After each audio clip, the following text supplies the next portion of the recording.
Welcome back to another episode of Inside Access Control, sponsored by SIA. Very excited today to have the team from Grosvenor join me, James and Paddy. Thank you very much for taking the time to do this. Welcome. Thanks, Lee.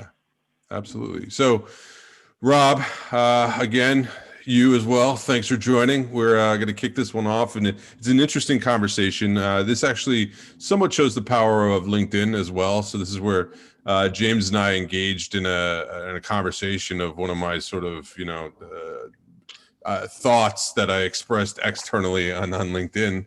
But it was a conversation around this idea that the industry seems to be projecting externally a lot of webinars about what companies should do, but we haven't heard a lot about what actually our own companies are doing, about eating our own dog food, if you would, along the way of our own products and systems. So it seemed a lot like the cobbler who has no shoes was happening, but James was gracious enough to respond, and actually was quite impressed with the approach. So they agreed to come on board, and I'm excited to have them. But before we jump into that, James and Paddy, why don't you go ahead and introduce yourselves and the company a bit to give a little bit of background, and then we'll talk specifically around what you all are doing with the impacts of COVID. But kick it off with an intro. Great, thanks, Lee. So my name is Paddy Brennan. I'm the Director of Sales and Digital Operations for Grosvenor Technology.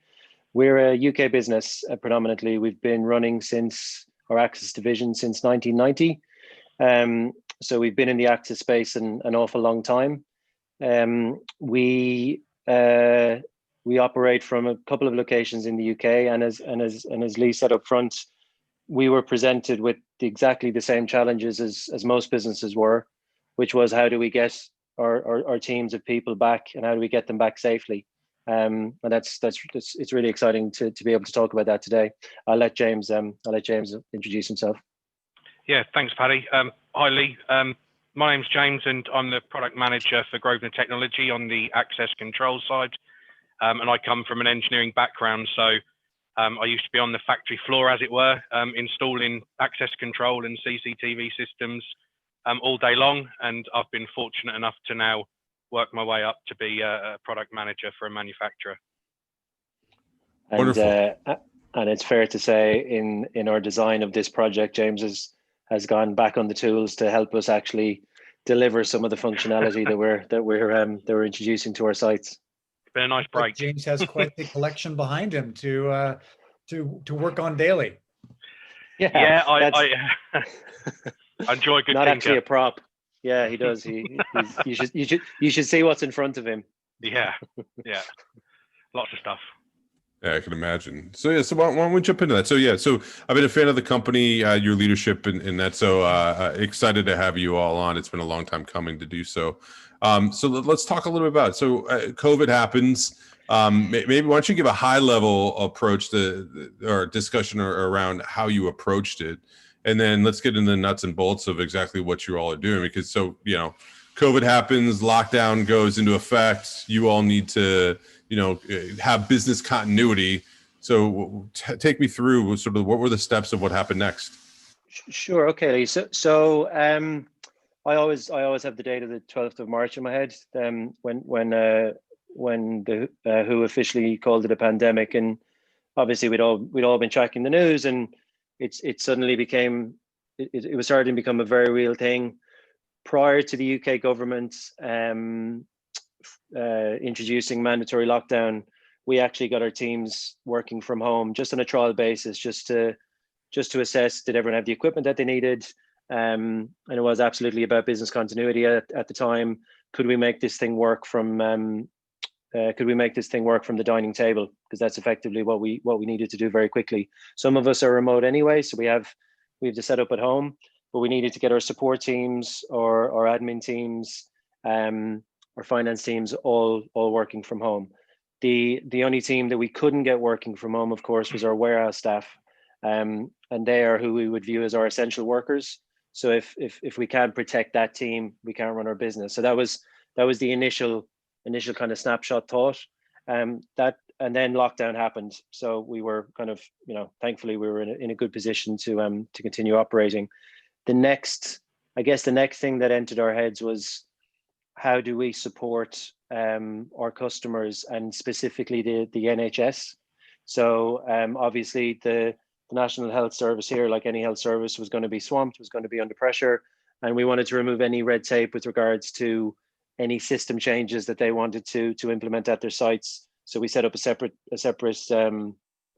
number for those sites to call into, which was graciously received. And yeah, we continue to actually offer support free of charge to NHS sites. So yeah, it was an initial, how do we keep our business going? Then it was, how do we continue to support these, and not just NHS sites, some critical infrastructure sites as well, because we've been running since 1990, and without going into details, we do have a number of those critical infrastructure sites as well. Yeah, absolutely. I recognize the fact that you all, it's interesting to think about sort of the, not like the hierarchy of customers goes into effect, but you start to think about those things from a critical infrastructure side. And it's just it is what it is on that case. Yeah, and it's one of those things where, now that the number of months have passed, I'm proud again of the industry we're in. We're the security space is often seen as and now I think cyber has certainly turned into that, but seen as a nuisance that needs to be addressed. Whereas I really feel we've all been able to show as manufacturers some value, and show people that you can actually use these systems without reinventing the wheel. You can use these systems if you just apply some logic that's already usually in the systems to help to get people back to work, keep them safe. Yeah, that's one of the things we've been talking about is the utilization of the term essential, especially on the integrator side and the dealer system integrator installer that you had. It's one thing, but it leads me to ask the question too of, so all of that happens. I'm curious. So that happens, in a case of chaos and panic, right? Of like they have to have of those things that were that implemented or impacted the business. What do you think the lasting effect for your business is? Like, are you all questioning whether you go back to the office now? The fact it was probably before, like, the finance department could never all work from home, right? Now all of a sudden it's like, oh, I guess we can't. So like, what type of things like that are now going to start to become muscle memory versus maybe just the fad that kind of goes away?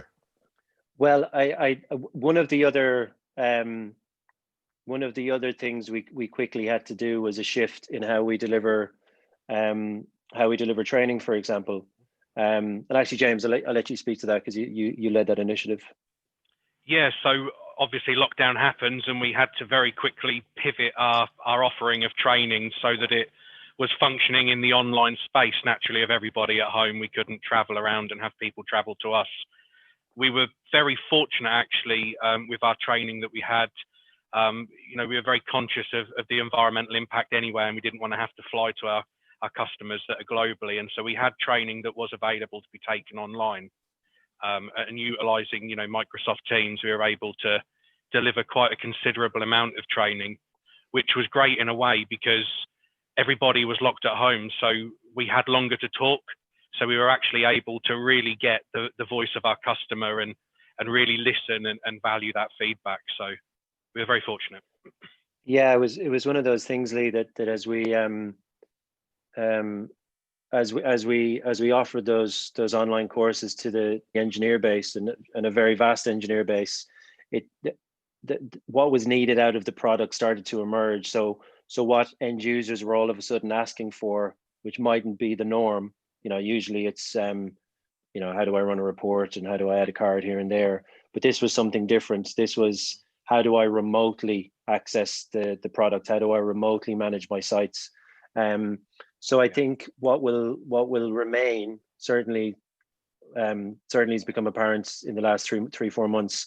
What will remain is that desire to offer engineers and our customers remote training. That's absolutely something that we need to look to support. James mentioned Teams. We had the tool; it was up and running, so we used it. But we're currently entertaining a couple of more appropriate online training tools. What we did in some instances as well, there's nothing like holding the product, so we would just send the kit to a senior engineer, do the training with them, and what we found out at the back of that was when lockdown eased and businesses were starting to trickle back, we were talking to those engineers again, and they were saying, right now I'm on site, now I'm trying to actually implement some of the training and some of the features that we had.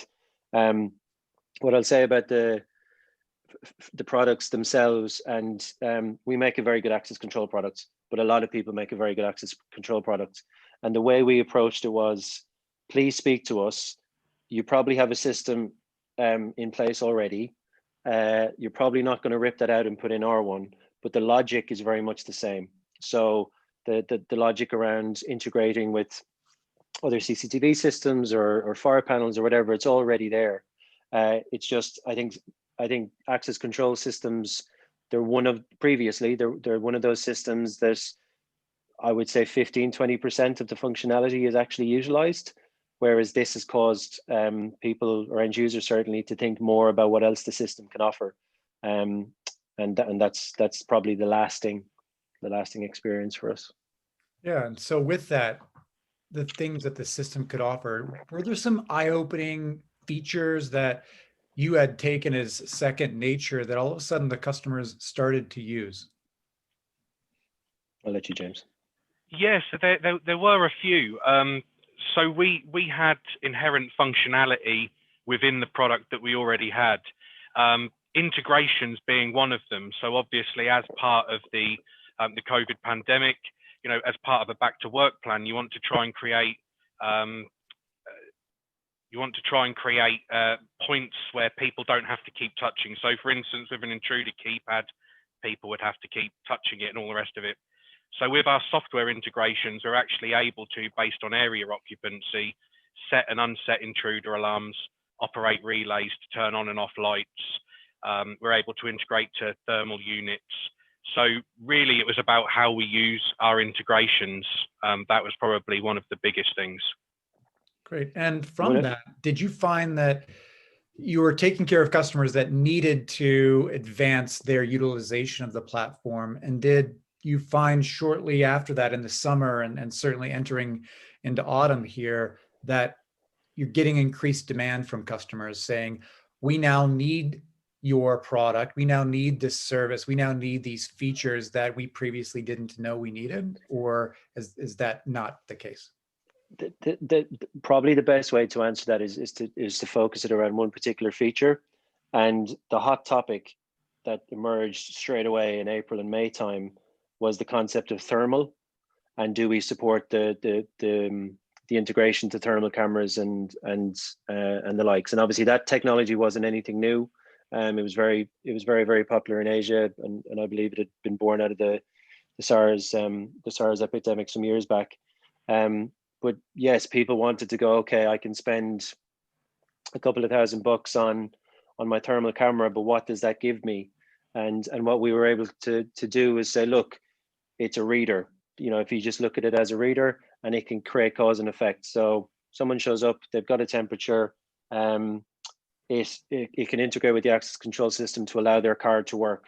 Or, God forbid, they have a high temperature, they're requested to leave the building, and their manager can be emailed and so on. So it was just about building in that simple logic, that cause and effect, which is just inherent to all of those systems. And that seems to be, certainly thermal seems to be a more it's sticking around longer than we thought it would. It seems there seems to be a pattern of the concept of healthy buildings emerging, a duty of care for employers moving forward regardless of COVID. And touch wood, we'll have a vaccine soon, and we'll all be able to move on from it or live with it.